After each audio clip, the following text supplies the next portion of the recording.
Listen and সে, শোনো এবং বলো। Hello Rahat. Oh hey Rahat, how are you? তুমি কেমন আছো? হাই ফারিয়া,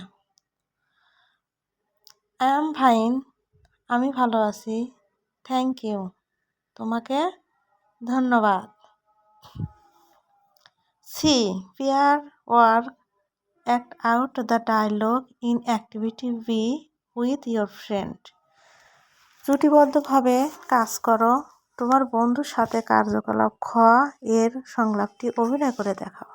লেটস প্র্যাকটিস, চলো অনুশীলন করি। 1. Look at activity A, write the correct word in the box. কার্যকলাপ দেখুন, বক্সটির সঠিক শব্দটি লেখো। Rana, good morning. রানা, শুভ সকাল। What's your name? তোমার নাম কি? Seema, good morning. সীমা, শুভ সকাল। My name Seema. Sara, good morning. Sara, শুভ সকাল। What's your name? তোমার নাম কি? Manik, good morning. মানিক, শুভ সকাল। My name's Manik. আমার নাম মানিক। তোমরা প্রতিটি শব্দ এভাবে বাংলা অর্থসহ পড়বে।